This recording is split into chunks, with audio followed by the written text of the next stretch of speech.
Hi y'all, Dan here. On my way to Galva, Kansas, and hear a presentation from Linda Anderson about the Cherokee Trail. Should be a great day. Also looking to get out to some of the sites and meet some of the people, some of the property owners, some of the farmers, ranchers in the area. And maybe I can share some of that with you. So come on.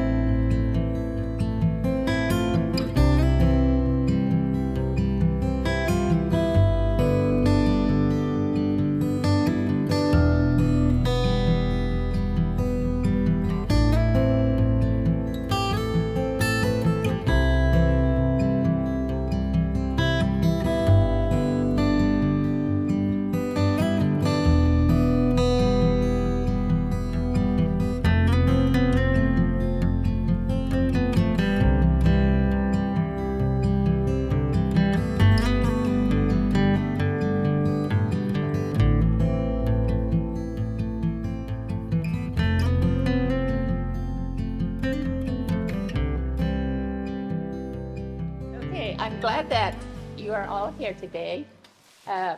Some of you know about the Cherokee Trail and some of you don't know very much. So I hope that you will learn some. Are not the Trail of Tears, but a gold mine trail that is headed to California to the gold mine fields.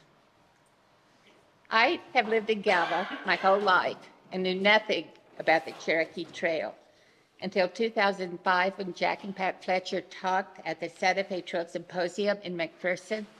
I was so excited to hear them. And in 2006, we had them come to the Galva Museum and give a presentation.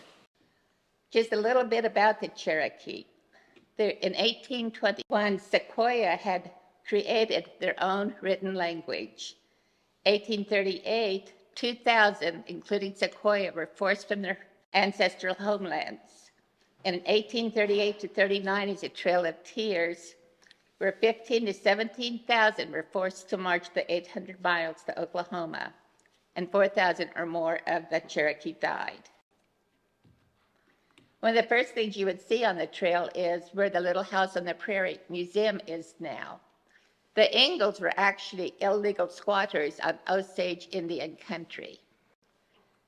And on this property, there's a sign that reads, "Look north and visualize covered wagons coming over the Kansas prairie."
Okay, you see how long of a distance you can see?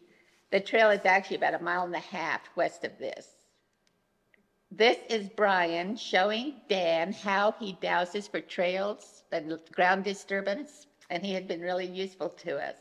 We learned about Dan from Jack and Pat Fletcher, I think on January 23rd. 4 days later, January 27th, we met him. And at this point, I'm going to let Dan do some talking. Oh, okay. Yes, I had moved into the area. My wife and I had lived in North Carolina, where I was working with the church there. I was 30 years in the Army and retired as a colonel out of the Pentagon. Had a lot of wounds out of that experience. And so I went to seminary afterwards. I was ordained as a minister and started working primarily with hospitals as a chaplain. But I still had this longing to do something different, and I started walking.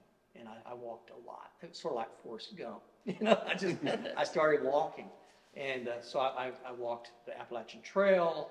I walked a lot of trails all through North Carolina. Last year, I did something I called Trails Less Traveled, and I walked a different trail each month. And I hiked the Flint Hills Trail, at 117 miles from Osawatomie over to, I think, Henderson. And then I hiked the Prairie Spirit Trail, which is about a 57-mile trail that goes down to Iola. Well, I was down at the little house on the Prairie Museum talking to the young lady there, asking permission to fly the drone. And she said, you know about this Cherokee Trail? No, never heard of it. She said, well, you need to find out about the Cherokee Trail. And then she starts talking about the Trail of Tears. But it didn't make sense because I knew from my Alabama history, Trail of Tears, I grew up in Alabama. Trail of Tears was 1839. This was 1849. So what's going on? So once I started studying it, the Fletchers came up, and so I contacted them, and we've had some conversations. And they said, oh no, totally different trail. Goes out to California, Gold Rush. They were great. And so then they connected me with Bob and Linda. And then all kinds of things started turning loose. Started finding all of these different points. They have done an amazing job of identifying all these different points along the trail that go from the Oklahoma state line up to Gossel to where it intersects with the Santa Fe Trail. That's a Galva. I thought it was got 10 miles west of Gossel. Galva? It It's intersects? just 1 east and 2 south of Galva. Okay, it's where it intersects the, Uh-huh. okay, I was there just 3 days ago, but that's where I said, well, I got to walk this. These videos will be laying it out this year. That's my theme this year, is the Cherokee Trail. It's a story that needs to be told.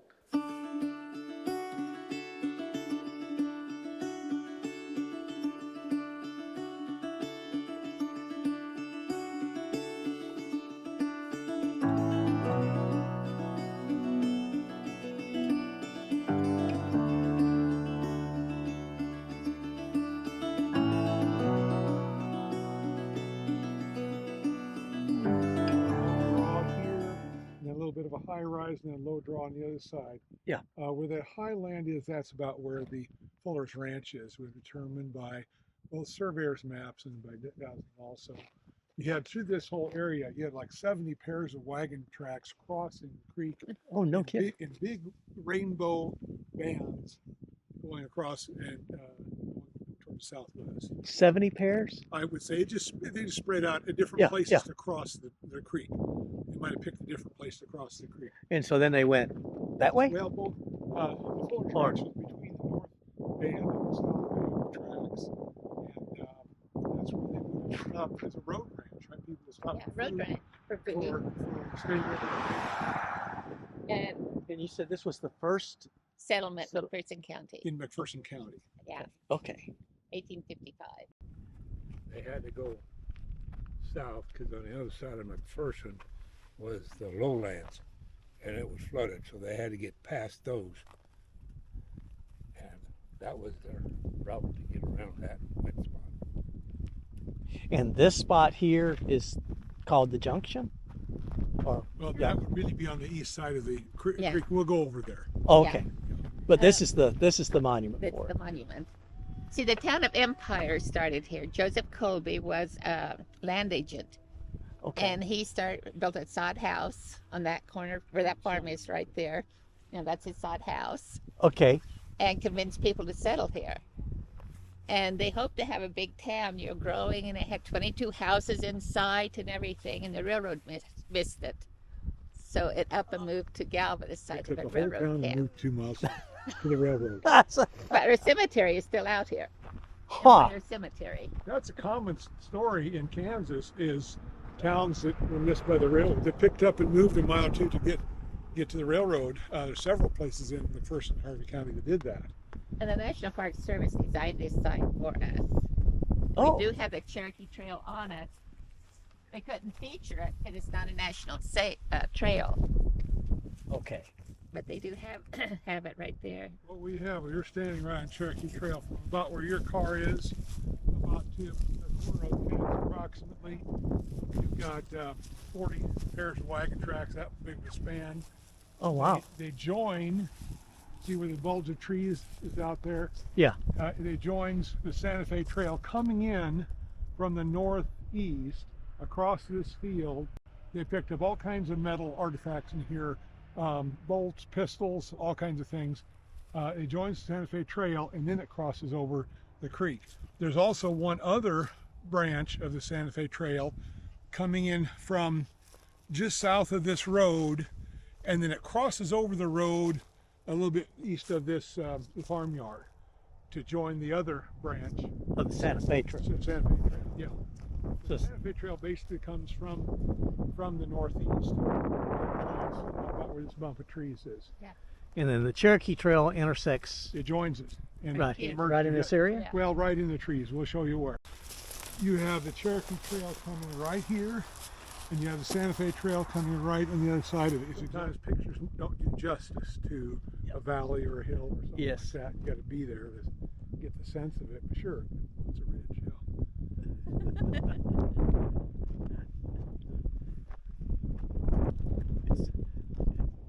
It's a little different than the ridges that I've. Yeah.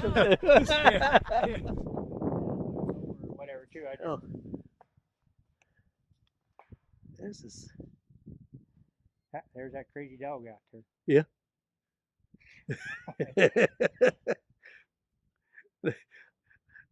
That big guy, he's just looking at him like, yeah, right. Well, it's been a great day. I was able to talk with several of the property owners here in the area. They came out, we had coffee and cookies together, and Linda gave a great presentation of the Cherokee Trail. I could talk a little bit about what I had hoped to do out here.